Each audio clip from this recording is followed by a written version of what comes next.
नमस्कार, follow up के इस लाइव में आपका स्वागत है। देश भर में आखिरी चरण के लिए आज हो रहे मतदान संपन्न हो गया और झारखंड में जिन 3 सीटों पे मतदान हो रहा था उसमें से संथाल की तीनों सीटें दुमका, राजमहल और गोड्डा की सीटें थी, जहां पे शांतिपूर्ण तरीके से मतदान संपन्न हो गया है। और इसके बाद ही जो है एग्जिट पोल भी आना शुरू हो गया है। दुमका, राजमहल और गोड्डा में क्या कुछ हुआ, मतदान कितने प्रतिशत हुआ और कौन कहां पे किस पर भारी पड़ा, ये सब कुछ जो है इस लाइव सेशन में मैं बताऊंगा। हमारे साथ हमारे सहयोगी सनी शरद भी हैं और मनोज पांडे भी हैं। देश में किसकी सरकार बनने जा रही है, एग्जिट पोल के मुताबिक आपको मालूम है कि आज शाम से ही टीवी चैनलों का एग्जिट पोल आना शुरू हो गया है। हालांकि मतगणना 4 जून को होना है, लेकिन इसके ठीक पहले जो है एग्जिट पोल ने जो इशारे किया है उसके मुताबिक कौन सरकार बनाने जा रहा है, यह खबरें आप तक पहुंच गई होंगी। लेकिन डाटा वाइज हम लोग बताएंगे कि कौन किसका सर्वे जो है किस ओर गया है और किसको कितना आंकड़ा, कितनी सीटें बता रहा है। सबसे पहले दुमका, राजमहल और गोड्डा पे भी हम लोग बातचीत करेंगे। झारखंड की ये 3 महत्वपूर्ण सीटें हैं, संथाल की सीटें, और एनडीए और इंडिया अलायंस दोनों ने जो है यहाँ पे आखिरी चरण में अपनी ताकत झोंकी और कोशिश यही रही कि इन तीनों सीटों पे जो है अपने हिस्से में लाया जाए। लेकिन कौन कितना भारी पड़ा, किस पे, ये सारी बातचीत जो है हम लोग करेंगे। सनी शरद हैं हमारे साथ। सनी से पहला सवाल है। सनी, सबसे पहले हम लोग अपने राज्य की बात कर लेते हैं कि झारखंड में क्या कुछ हुआ, खास करके 3 सीटों पे, और उसके बाद आखिरकार हम लोग ये भी बातचीत करेंगे कि अब जबकि 14 सीटों पे मतदान कंप्लीट हो गया है झारखंड में, तो कहाँ पे क्या कुछ दिखाई दे रहा है। सबसे पहले तो दुमका में, चूँकि आप भी वहाँ कैंप कर रहे थे, मैं भी था, गोड्डा भी कुछ इलाकों में आप गए, घूमे, मैं भी घूम रहा था, क्या कुछ आपको दिखाई दे रहा है? अगर दुमका की बातचीत करें तो दुमका में वोटिंग परसेंटेज क्या रहा? सबसे पहले तो ये सवाल का जवाब दीजिए। दुमका में 69.89% अभी तक के आंकड़े के अनुसार हुआ है। इसमें 1-2% हो सकता है कि ये प्रतिशत बढ़े। चुनाव आयोग की तरफ से बताया गया कि ये आंकड़ा जब जारी हो रहा है तब तक लाइन में भी कुछ जगह पर लोग हैं और हमेशा ऐसा होता है कि 1-2% बढ़ता है। 2019 से अगर दुमका के इस वोटिंग परसेंट को तुलना कीजिएगा तो 2019 में जो टोटल वोटिंग परसेंट बाद में निकल कर आया था वो 73.43, तो अभी के हिसाब से करीब करीब 4% कम वोट जो है वो मान करके चला जाना चाहिए कि 2-4% बढ़ेगा ही, 6% तक बढ़ा है वोट। हाँ, तो उस हिसाब से अभी तो कम लग रहा है, अब आगे कितना होगा तो ये तो दुमका का है। गोड्डा में जो है इस बार अभी तक का जो आंकड़ा है उसके अनुसार 67.24% वोटिंग हुआ है और 2019 में 69.57, राजमहल में 66.98% और 2019 में 72.05%। तो आप देखिए कि पिछली बार की तुलना में हर जगह वोटिंग परसेंट जो है वो कम हुआ है। ये जो सनी जो आंकड़ा बता रहे थे इस बार का कि 2024 में इन 3 सीटों पे जो वोटिंग परसेंटेज अब तक आया है वो 2 से 3% तक कम दिखाई दे रहा है 2019 के मुताबिक। दुमका, राजमहल और गोड्डा की मैं बात कर रहा हूँ, लेकिन ये आंकड़े बढ़ सकते हैं। 2024 में अगर लोकसभा चुनाव का अगर पहले चरण से अगर आप देख पा रहे होंगे बारीकी से, तो आप ये भी देख पा रहे होंगे कि जो भी मतदान का प्रतिशत बताया गया वो 3 से 4 दिनों के बाद जो है वो उसमें इजाफा भी हुआ और वो 6% तक गया है। इसको लेकर के भी अलग अलग तरीके से सवाल उठाया गया, लेकिन वो बताया गया कि 5 बजे के बाद जो लोग, जो जनता मतदान केंद्रों पर रहते हैं और उनकी संख्या जोड़ करके बाद में जो है वो डाटा, फाइनल डाटा दिया जाता है। हाँ, बिल्कुल यही होता है। हमेशा 1-2%, 3%, 5% तक वोटिंग परसेंट बढ़ा है, तो उस हिसाब से ये डेटा है और इस डेटा के आधार पर भी लोग अपने हिसाब से एनालाइज करते हैं कि आखिर कहाँ क्या हुआ और क्या हो सकता है। एक एक सीट पर अगर आप फोकस कीजिएगा तो उस हिसाब से भी देखिएगा तो गोड्डा से ही अगर हम लोग चर्चा की शुरुआत करें, नहीं, एक एक सीट पे चर्चा करेंगे। पांडे जी से पहले एक सवाल कर लेते हैं कि बाबा, आप राजमहल के इलाके में अगर संथाल की बात करें तो हालांकि आप दुमका के भी कुछ इलाकों में गए और वहाँ से स्टोरी भी किए, राजमहल में आप सबसे ज़्यादा फोकस्ड थे। इन तीनों सीटों पे संथाल की जो 3 सीटें हैं, 2019 में एकमात्र सीट संथाल में से राजमहल की जो सीट थी वहाँ पे भी झारखंड मुक्ति मोर्चा ने जीत दर्ज की थी। इस बार बहुत कोशिश किया गया बाबूलाल मरांडी के तरफ से भी। अब जबकि मतदान संपन्न हो गया है, चुनाव आयोग का जो वो बाउंड्रीज है वो एक तरीके से कहा जाए कि किनारे लगा दिया गया है। अब आप क्या देख पा रहे हैं संथाल की तीनों सीटों पे ये जो वोटिंग परसेंटेज अब तक का जो आंकड़ा है कि पिछले बार के मुताबिक 2 से 3% कम हुआ है। तो ये जो रुझान कम होता है इसका मतलब वोटर में या तो उत्साह नहीं है। तो वोटर में उत्साह तभी नहीं होता है या तो जो सीटिंग है उसको वो मान लेते हैं कि जीत रहे हैं। जहाँ अगेंस्ट पोलिंग होता है वहाँ का हमेशा वोट प्रतिशत अधिक होता है। अगर वोट प्रतिशत के अनुसार से देखेंगे अगर घटे रहा है तो इसका मतलब वोटर भी चाह रहे हैं कि जो है एज इट इज रहे या उसमें थोड़ा बहुत जो है वो चेंजेस हो। लेकिन जो ये वोटिंग प्रतिशत घट रहा है ये किनका वोटर है ये सबसे महत्वपूर्ण है। तो ये माना जाता है कि बीजेपी के वोटर ज़्यादातर मतलब उस तरीके से एग्रेसिव पोलिंग नहीं करते हैं। बाकी के जो उधर संथाल के इलाकों में है, चाहे वो ट्राइबल की बात कर ले, मुसलमानों की बात कर ले, मिशनरियों की बात कर ले, तो उनका हमेशा एग्रेसिव पोलिंग होता है। तो ये जो वोटिंग घटा, तो ये वोटिंग घटना बीजेपी के लिए नुकसानदेह है।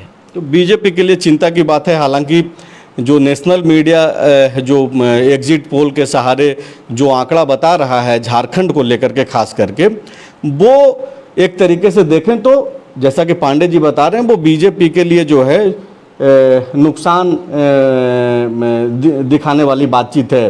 क्योंकि अभी हम लोग थोड़ी देर पहले जब आज तक का जो सर्वे है उसमें 8 से 10 सीटें दिखाया गया है। देखिए झारखंड को लेकर सारे चैनलों का अलग अलग अपना अपना राय है। चूँकि एजेंसियां करती हैं, CNX ने 8 से 10 दिया, कहीं पे जैसे डायनेमिक है उसने 12 सीट दे दिया है, कोई उसमें 13 तक भी गया है, मार्टिज। तो ये नहीं कह सकते कि इसको लेकर बहुत एक क्लियर परसेप्शन आ रहा है। हाँ, लेकिन जो मैं पूरे झारखंड में घूमा मुझे लग रहा है कि 9 सीट एनडीए के खाते में जाए ना चाहिए। हम लोग अपना ओपिनियन रखेंगे। 8 से 13 सीटों की जो बातचीत है, लोकल प्रभात खबर जो है झारखंड में सबसे अधिक बिकने का दावा करने वाला अखबार, उसका फर्जी डाटा भी ये शेयर करते हैं, एक शेयर हो रहा है और इसी पर ये लिखा है। मैं चेक कर ले रहा हूँ एक बार। हाँ, तो एक बार देखना होगा कि प्रभात खबर के वेबसाइट पे क्या ये डाटा है जो सनी बता रहे थे।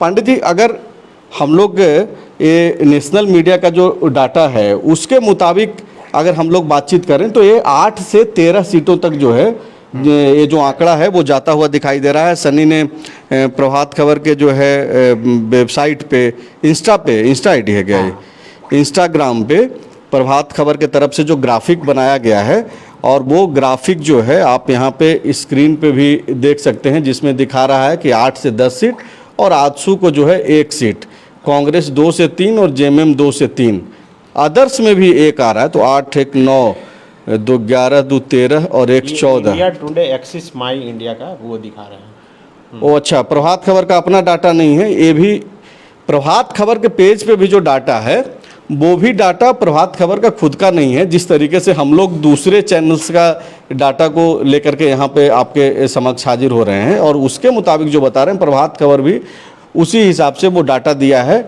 तो बहरहाल एक जो डाटा है झारखंड को लेकर के वो 8 से 13 सीटों तक का है। कोई 8 से 10 दे रहा है, कोई 12 दे रहा है, कोई 13 सीटें भी दे रहा है। लेकिन झारखंड में हम लोग फॉलो अप झारखंड की टीम जो घूम रही थी वो और क्या कुछ देखे हम लोग और हम लोग किस आंकड़े तक पहुंच पा रहे हैं, चाहे वो बीजेपी हो कांग्रेस हो, उस पे बातचीत करेंगे और आखिर में हम लोग देश पे बातचीत करेंगे। लेकिन फिलहाल जो 3 सीटें हैं, दुमका की, गोड्डा और राजमहल की सीट, इस पे बातचीत करते हैं। सबसे पहले दुमका की सीट पे आते हैं कि दुमका में क्या कुछ देख रहे हैं। नलिन सोरेन थे और सीता सोरेन, तो नलिन सोरेन और सीता सोरेन में कौन किस पर भारी पड़ता हुआ दिखाई दे रहा है। मतदान संपन्न हो गया है। देखिए बहुत क्लोज फाइट है दुमका में। ऐसा लग रहा था कि सीता सोरेन या नलिन सोरेन जो है वो बहुत मार्जिन से निकल सकते हैं, लेकिन अभी जब चुनाव खत्म होने के बाद वहाँ भी कई लोगों से बातचीत हुई और जो हम लोग भी देख पाए उस हिसाब से देखिए कि एकदम वहाँ के वोटर बटे हुए टाइप से लगे। जो सामाजिक समीकरण है उस हिसाब से भी एक तो आदिवासी, क्रिश्चियन और मुस्लिम का जो समीकरण है वो 58% का है और इसके अलावे जो वोटर्स हैं वो बिल्कुल बटे हुए हैं। तो उस हिसाब से दोनों का बैलेंस मिला के मुझे लगता है कि जीत हार का जो फ़र्क है खास करके दुमका में, वो बहुत कम रहेगा और ये 10-20 हज़ार के आसपास का ही अंतर रहेगा। और इसलिए ये कहना बहुत मुश्किल है कि वहाँ पर कौन जीतेगा। हालांकि बीजेपी के लोगों का दावा है कि वो वहाँ से निकल रहे हैं। झारखंड मुक्ति मोर्चा का ये दावा है कि वो आराम से निकल रहे हैं। लेकिन जो एक बात अभी निकल कर सामने आई वो ये है कि संगठन स्तर पर झारखंड मुक्ति मोर्चा की तरफ से उतनी मजबूती से दुमका में काम नहीं हो पाई। और शिकारीपाड़ा के इलाके में, चूँकि वहाँ से वो खुद विधायक हैं, तो नलिन सोरेन ने पूरी ताकत तो झोंक दी, लेकिन ये पूरा इलाका आप देखिए कि सारठ और जामताड़ा का जो इलाका है, इसमें मंत्री मिथिलेश ठाकुर और कई लोग जाके कैंप करके मेहनत किए। लेकिन जिस हिसाब से फोकस्ड होकर काम होना चाहिए और अंतिम 2 दिन में जो काम होता है, उस काम में लग रहा है कि कहीं ना कहीं वो लोग पीछे हुए हैं। लेकिन एक खास करके सबसे अधिक वोटर जो है वहाँ ट्राइबल वोटर हैं, तो उनमें एक कट्टरता हेमंत सोरेन के अरेस्टिंग के बाद जो देखने को मिली, उसका फ़ायदा बहुत नलिन सोरेन को मिला है। लेकिन अब बीजेपी कितनी सेंधमारी उसमें कर पाती है, उसी पर पूरा खेला है। और यही वजह है कि लोग मान रहे हैं कि बहुत नज़दीक जो है वहाँ का मुकाबला है। तो सनी को लग रहा है कि दुमका में जो है नज़दीक का मुकाबला है, कोई भी जीत सकता है और जीत हार का आंकड़ा बड़ा नहीं होने वाला है। 10 से 15 हज़ार का ये आंकड़ा हो सकता है। दुमका को लेकर के आप क्या देख पा रहे हैं, क्या समझ पा रहे हैं, लोगों से जो बातचीत हो रही है या फिर आप जो देखे, क्या समझ में आ रहा है? दुमका में मैं एनालिसिस करता हूं कि पिछले बार कौन सा ब्लॉक किसने लीड किया था, उस अनुसार से देखें तो जहां जहां बीजेपी पिछले बार लीड की थी वो एक आध ब्लॉक में घूम पाया दुमका में, और वहाँ पे इस बार उनके वोटरों में उत्साह कम था। उस लिहाज से देखें तो मतलब दुमका में तो क्रूशियल फाइट है ही, हालांकि मैं पूरा घूम नहीं पाया। लेकिन जो इनके वोटर हैं जेएमएम के वोटर, वो कहीं से मतलब कोई दूसरा राय कायम नहीं कर पा रहे थे। उनका जो स्ट्रेट था कि हमको करना क्या है। हाँ, उनको पता था क्या करना है। बीजेपी के जो कई वोटर पिछले बार एग्रेसिव होके पोलिंग किए थे, वो दरअसल कंफ्यूज थे वोटिंग के दिन से पहले। फाइनल ओपिनियन क्या है? अब तो मतदान हो गया है। फाइनल ओपिनियन कैसे एग्जैक्टली कोई बोल सकता है? मतलब कुछ तो लग रहा होगा ना कि मतलब क्या हो रहा है, नहीं हो रहा है। अपर एज में है जेएमएम। बिल्कुल सनी का राय अलग है, लेकिन पांडे जी जो ओपिनियन है पांडे जी का कि जेएमएम अपर हैंड में है, मुझे भी यही लग रहा है कि झारखंड मुक्ति मोर्चा वहाँ पे बढ़त में है। और 4 जून को ही मतगणना होना है, तो अभी से तो कोई कुछ भी नहीं बोल सकता है कि कौन हार गया कौन जीत गया।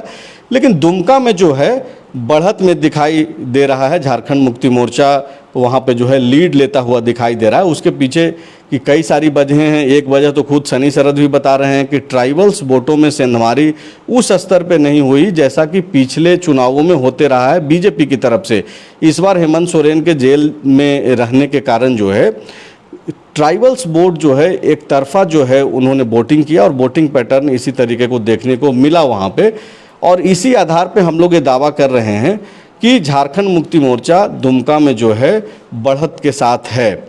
इसके बाद हम लोग गोड्डा चलते हैं। गोड्डा में निशिकांत दुबे वहाँ पे चुनाव लड़ रहे थे, प्रदीप यादव चुनाव लड़ रहे थे, और गोड्डा की जो परिस्थितियाँ हैं वो किस तरफ इशारा कर रहा है, खास करके तब जबकि अब मतदान हो गया है, कई तरीके की बातचीत सामने आ रही है।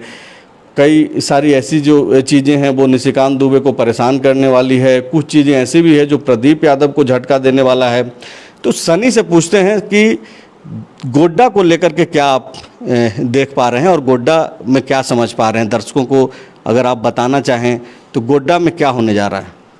देखिए, क्या होने जा रहा है ये तो स्पष्ट तौर पे नहीं बताया जा सकता। अनुमान की बातचीत है। अनुमान के यही है कि लड़ाई बहुत मजबूत है, और वोटिंग परसेंट भी आप देखिए कि पिछली बार जैसा कि मैं बता रहा था 69.89, और इस बार गोड्डा में 69.57 पिछली बार हुआ था, और इस बार अभी तक ही जो है वो 67.24 हो गया है। तो इसका मतलब 1-2% और बढ़ेगा, 3%, तो वोटिंग परसेंट तो लगभग वही है। हाँ, विधानसभा वाइज आप देखिएगा तो महागामा में वोटिंग परसेंट कम हुआ है। अब महागामा का इसलिए जिक्र हो रहा है क्योंकि कांग्रेस ने पहले वहाँ पर दीपिका पांडे को उम्मीदवार बनाया था, और उसके बाद फिर उनका विरोध हुआ तो प्रदीप यादव को उम्मीदवार बनाया गया। तो माना जा रहा है कि महागामा के जो वोटर हैं वो शायद इस बात को लेकर नाराज़ होंगे कि उनके विधायक को जो है पहले टिकट दिया गया, फिर नहीं उनसे वापस ले लिया गया। तो वहाँ अगर वो नाराज़गी है तो वहाँ ज़रूर है कि बीजेपी को फ़ायदा हुआ होगा। इस हिसाब से अपना अपना विश्लेषण किया जा रहा है। दूसरी तरफ गोड्डा में, जरमुंडी में, देवघर में, इन सब इलाकों में खास करके निशिकांत दुबे का मैं पोस्ट वगैरह देख रहा था तो वो दावा कर रहे हैं कि जरमुंडी, देवघर के इलाकों में वो लीड कर रहे हैं। लेकिन कांग्रेस के जो लोग हैं उनका अपना दावा है कि हम लोग यहाँ से लीड कर रहे हैं। लेकिन मुझे लगता है कि आप देखिए कि अगर सामाजिक समीकरण के आधार पर देखिएगा तो मुस्लिम, आदिवासी और यादव, ये 3 वोटर जो है प्रदीप यादव के साथ इंटैक्ट रहे। मुझे लगता है कि बहुत अधिक तो 10 से 15% वोट जो है वो बीजेपी की तरफ टर्न आउट हुआ होगा। लेकिन यादवों का और बीजेपी के साथ जो मजबूती के साथ खड़ा रहा वो बनिया वोटर, व्यवसायी वर्ग मजबूती के साथ खड़ा रहा। वो उसमें कहीं भी कोई बड़ी सेंधमारी मुझे लगता है कि प्रदीप यादव एक खबर आई कि पंडा समाज का वोट जो है बहुत बड़ी संख्या में नहीं लेकिन कुछ ही मात्रा में जो है प्रदीप यादव के तरफ गया और मंडल जाति का भी जो है वोट कुछ संख्या में गया है उधर। देखिए अभी कहना बड़ा मुश्किल है क्योंकि चूँकि पंडा समाज की जो मीटिंग हुई थी उसमें मैं भी था और उसमें मैं देख रहा था कि वो अभिषेक आनंद झा जो कैंडिडेट हैं उनको समर्थन दिए थे। लेकिन वो समर्थन देने के बाद जब वो निकल के गए अभिषेक आनंद झा, दूसरे या तीसरे दिन जब प्रदीप यादव गए तो प्रदीप यादव के पक्ष में भी वही लोग जो है नारेबाजी कर रहे थे। अब सवाल है बीजेपी के लोगों की तरफ से कि भाई जो अध्यक्ष हैं या फिर जो पूर्व अध्यक्ष हैं वो इस बैठक में थे नहीं मौजूद, लेकिन वोट प्रदीप यादव को भी वहाँ से मिला है, बहुत नहीं मिला है क्योंकि पंडा धर्म रक्षणी जो महासभा है उन लोगों का कहना है और मानना है वो बीजेपी के आधार पर ही वो लोग वोट करते हैं। तो ज़्यादातर वोट जो है वो मुझे लगता है कि बीजेपी को ही वहाँ से मिला है। हो सकता है कि अभिषेक आनंद झा और प्रदीप यादव को वोट मिला हो, लेकिन जो उम्मीद थी कि अधिक वोट वहाँ से मिल पाएगा वो नहीं मिल पाया। सबसे अधिक मुझे लगता है कि डिसाइडिंग फैक्टर गोड्डा के एससी वोटर जो है वो होने वाले हैं और उन्हीं पर सबकी नज़र है कि वो आखिर इस बार किस तरफ गए। आप देखिएगा कि पिछले दिनों गोड्डा में एक बड़ा कार्यक्रम भी हुआ था अंबेडकर जी के नाम पर, जिसमें निशिकांत दुबे गए थे और वो बोले थे कि कोई माई का लाल जो है वो संविधान नहीं बदल सकता जब तक मोदी जी हैं और वो भीम आर्मी का पट्टा भी पहने, भीम आर्मी का पट्टा पहने। तो और दूसरा है बाद में भीम आर्मी ने कार्रवाई भी की कि कैसे जो है इस तरीके का कार्यक्रम हुआ लोकल और जो लीडर हैं उन पर कार्रवाई की, उन्हें निकाला गया। लेकिन छोटे छोटे पैकेट में जो कार्यकर्ता मैं जिन्हें जानता हूं पिछले 15 साल से उस इलाके में भीम आर्मी के लिए काम करते हैं, जब एक वॉक थ्रू करने के दौरान उनसे 4-5 लोगों के साथ वो थे, उनसे बातचीत हुई, ऑन कैमरा बातचीत हुई, तो मुझे ऐसा लग रहा था कि वो बीजेपी के खिलाफ हमेशा बोलते रहे तो बीजेपी के खिलाफ कुछ बोलेंगे। लेकिन मुझे बहुत ट्रेमेंडस चेंज टाइप से लगा कि बदलाव लगा। हाँ, उन्होंने चौंकाया और उन्होंने कहा कि वो उदाहरण दिए कि झारखंड में जो सरकार है वो स्कॉलरशिप में जो है यहाँ के 80 स्टूडेंट का पैसा जो है वो काट रही है, दे नहीं रही है, इसलिए हम लोग गोड्डा में जो है विकास के साथ हैं। इसका मतलब वो बोलना चाह रहे थे कि हम निशिकांत दुबे के साथ हैं, जो यहाँ पर एम्स बना, एयरपोर्ट बना, ये मुद्दा बहुत गर्म रहा। लेकिन मुझे लगता है कि गोड्डा में प्रदीप यादव ने टक्कर तो बहुत शानदार दी है। जिस तरह से निशिकांत दुबे जी बोलते रहे कि हम प्रचार नहीं करेंगे, उन्हें लगातार पूरे परिवार के साथ मैदान में रहना पड़ा। आप देखिए कि अमित शाह जी को उतरना पड़ा, आप अक्षरा सिंह से, निरहुआ से लेकर आम्रपाली दुबे तक सड़क पर जो है, इतना जेपी नड्डा तक को भी उतर। BL संतोष पर मैं आ रहा हूँ। मुझे लगता है कि आखिरी के जो 10 दिन है ये बहुत महत्वपूर्ण रहा, खास करके गोड्डा के लिए। और माना ये जा रहा है कि संगठन आगे हो गया और उसके बाद निशिकांत दुबे और उनकी फैमिली को कहा कि आप थोड़ा पीछे हो जाइए। उसके बाद आप देखिएगा कि जब से BL संतोष जाकर बैठे देवघर में, BD शर्मा जो बीजेपी के प्रदेश अध्यक्ष हैं, मध्य प्रदेश के शायद खजुराहो से सांसद भी हैं, वो जाकर बैठे। 2014 के भी चुनाव में वो जाकर बैठे थे गोड्डा में और इस चुनाव में भी जाकर बैठे और माना जा रहा है कि उनकी बहुत अहम भूमिका है। और BL संतोष जब वहाँ जाकर संगठन के लोगों के साथ मीटिंग किए, उसके बाद एक बूस्टअप आया बीजेपी के कार्यकर्ताओं में और वहीं से थोड़ा बदलाव हुआ। जो खबर है उसके अनुसार निशिकांत दुबे जी को कहा गया कि आप थोड़ा जो बानी है उसमें कंट्रोल कीजिए और परिवार को थोड़ा पीछे कीजिए। तब उनकी पत्नी का भी आप देखिए कार्यक्रम थोड़ा कम हो गया और उसके बाद संगठन के लोग आगे हुए और संगठन के लोग जुड़े और वहीं से थोड़ा निशिकांत दुबे के खिलाफ जो एक ओबीसी विरोधी, एरोगेंसी और तरह तरह की बातों को लेकर जो विरोध हो रहा था वो धीरे धीरे कम होना शुरू हुआ। लेकिन जिस प्रदीप यादव को बहुत हल्के में निशिकांत दुबे ले रहे थे, वो प्रदीप यादव ने कहा जा सकता है कि गोड्डा की लड़ाई को बहुत दिलचस्प बना दिया है। मुझे लगता है कि जीते निशिकांत दुबे या फिर प्रदीप यादव, ये जीत हार का मार्जिन जो है 50,000 के आसपास ही रहने वाला है। मतलब सन्नी का जो अपना जो ओपिनियन है गोड्डा को लेकर के, वो यही है कि कई ऐसे मुद्दे निकल करके ज़रूर सामने आए जिससे निशिकांत दुबे की मुश्किलें जो है दिख रही थी कि वो हो सकता है कि इस बार चौथी बार चुनाव जीतें या नहीं जीतें। उसमें जो है प्रदीप यादव का जो मेहनत है, कांग्रेस पार्टी और इंडिया अलायंस का जो समीकरण दिखाई दिया गोड्डा में खास करके, वो एक तरीके से जो है कठिन परिस्थितियां पैदा कर दिया गोड्डा में और बीएल संतोष या फिर दूसरे नेताओं की उपस्थिति, मौजूदगी ने जो है कुछ काम किया। मौजूदगी ने मामले को दिलचस्प बना दिया। एक परसेप्शन शुरू से ही निशिकांत दुबे और बीजेपी के लोगों की तरफ से ये बनाने की कोशिश की और गोड्डा में ये अक्सर ऐसा होता है, चाहे वो लोकसभा का चुनाव जब प्रदीप यादव लड़ते हों या फिर विधानसभा का चुनाव जब संजय यादव लड़ते हों, कि यही कि भाई अगर यादव जीत जाएंगे, कैंडिडेट कोई जीत जाएगा तो फिर जो वहाँ के यादव हैं उनका मन बढ़ जाएगा। और चूँकि वो व्यवसाय करने वाला ज़्यादातर लोग हैं, बनिया लोग, वो डर जाते हैं और फिर लगता है कि नहीं अगर ये जीत जाए तो फिर मुश्किल हो सकती है। तो इसको शुरू से ही बीजेपी की तरफ से मुद्दा बनाने की कोशिश की गई। आपको याद होगा कि गोड्डा में एक लड़ाई हुई थी पड़ोसी में, आसपास में, शायद दिनेश यादव नाम का व्यक्ति जो है कोई एक शाह जी को मार दिया। उसके बाद निशिकांत जी थाना चले गए और बोले कि मैं दूसरी बार 15 साल के कार्यकाल में थाना आ रहा हूँ। तो और वो कहे थे कि मोदी का परिवार के लोग हैं, मैं उनके साथ खड़ा रहूँगा। आज भी आप देखिए कि सुबह से दोपहर के बाद से जो सरैया हाट के कुछ वीडियो निशिकांत दुबे जी पोस्ट कर रहे थे, उसमें भी यही एक एंगल देने की कोशिश थी कि भाई प्रदीप यादव नहीं, मतलब अभी से ही जो है प्रदीप यादव के गुंडे जो हैं वो मारपीट वगैरह कर रहे हैं। बीजेपी के लोग की तरफ से ये भी लगातार कहा गया अभी चुनाव के 1 से 2 दिन पहले कि प्रदीप यादव के तरफ से ज़्यादातर जो बूथ एजेंट, पोलिंग एजेंट जो बनाए गए वो यादव ही थे। मतलब बसंतराई जैसे इलाके में बता रहे हैं कि वहाँ भी यादव की जाति को बनाया गया। तो एक जो परसेप्शन है वो बीजेपी के नेता हो या कार्यकर्ता हो वो ये गढ़ने की कोशिश की, लेकिन इसके बावजूद, इन तमाम चीज़ों के बावजूद बहुत मजबूती के साथ प्रदीप यादव ने इस चुनाव को लड़ा है। और देखिए कि मल्लिकार्जुन खड़गे से लेके प्रियंका गांधी से लेके कल्पना मुर्मू सोरेन की कई सभा हुई और मंत्री बादल पत्रलेख, मंत्री हफीजुल हसन, 2 मंत्री उनके लोकसभा में पढ़ते हैं, वो मजबूती के साथ लगे रहे।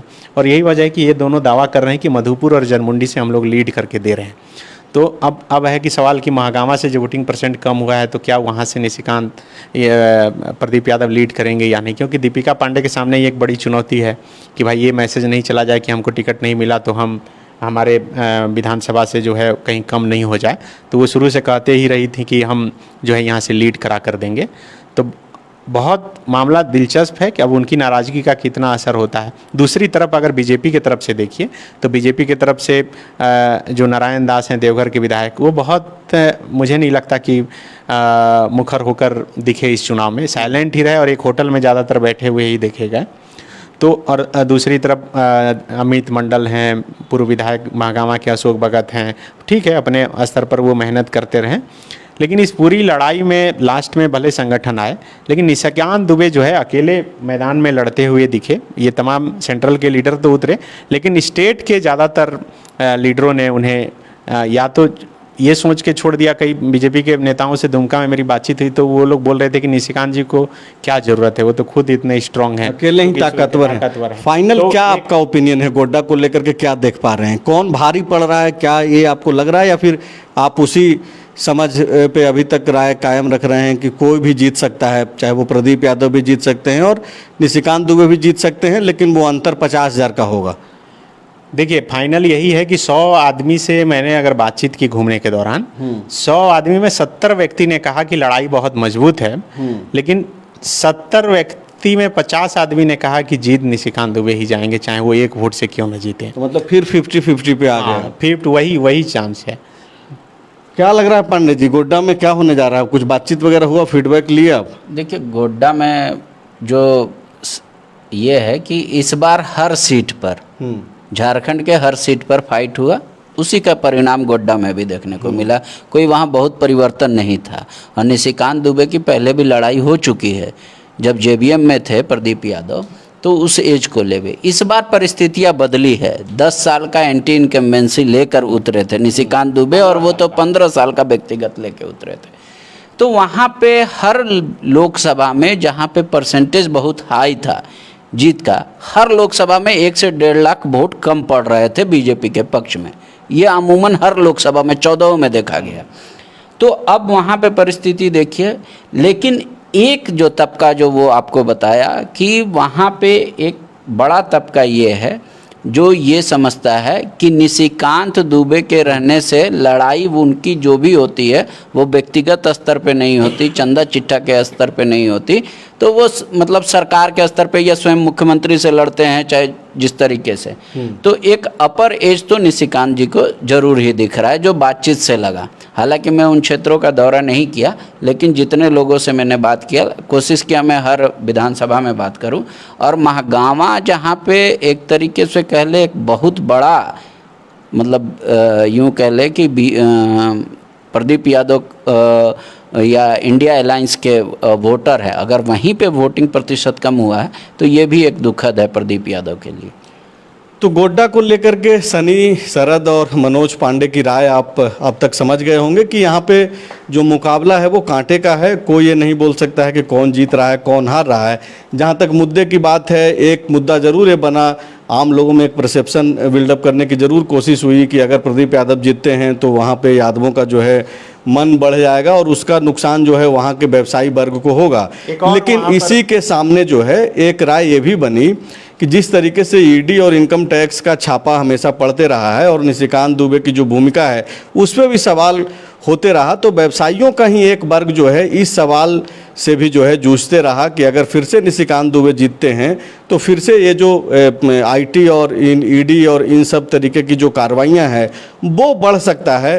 तो एक समस्या जो है ये भी जूझते रहा। और सबसे बड़ा जो इशू है वहाँ पे आप देखिए कि पूरे झारखंड में अगर बीजेपी के जो कैंडिडेट हैं उनके सामने अगर इंडिया अलायंस के कैंडिडेट चुनौती बनकर के सामने अगर खड़े हो गए तो उसके पीछे की वजह जो है कैंडिडेट का अपना काम करने का तरीका और इन 5 सालों में उनका 10 सालों में जो एंटी इनकम्बेंसी बना वो एक बड़ा मुद्दा रहा। गोड्डा में ये मुद्दा शिफ्ट हो गया मैन टू मैन पे जा करके कि निशिकांत दुबे का जो एरोगेंसी है वो सबसे बड़ा मुद्दा बन करके तब उभर गया, जबकि गोड्डा में आम तौर पे चाहे वो बीजेपी के लोग हों, कांग्रेस के लोग हों, झारखंड मुक्ति मोर्चा के लोग हों, अगर आप किनारे करके बात करेंगे तो वो लोग ज़रूर ये एक्सेप्ट करेंगे कि गोड्डा में बहुत सारी ऐसी चीज़ें हुई है जो दूसरे जगहों पे नहीं हो पाई, जो निशिकांत दुबे गिनाते भी हैं, चाहे वो रेलवे हो, एयरपोर्ट हो, एम्स हो, अडानी का पावर प्लांट हो।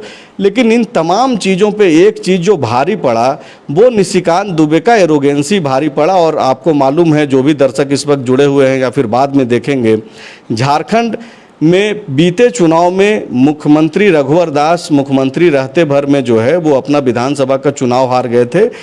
तमाम विकास कार्यों को एक्सेप्ट करते हुए वहाँ के लोगों ने सिर्फ इस बात पे नाराज़गी जता करके उनके खिलाफ मतदान किया क्योंकि उनको लोग एरोगेंट मानते थे और उनके अंदर की एरोगेंसी को जो है एक मुद्दा बना दिया गया और सरयू राय वहाँ से चुनाव जीते।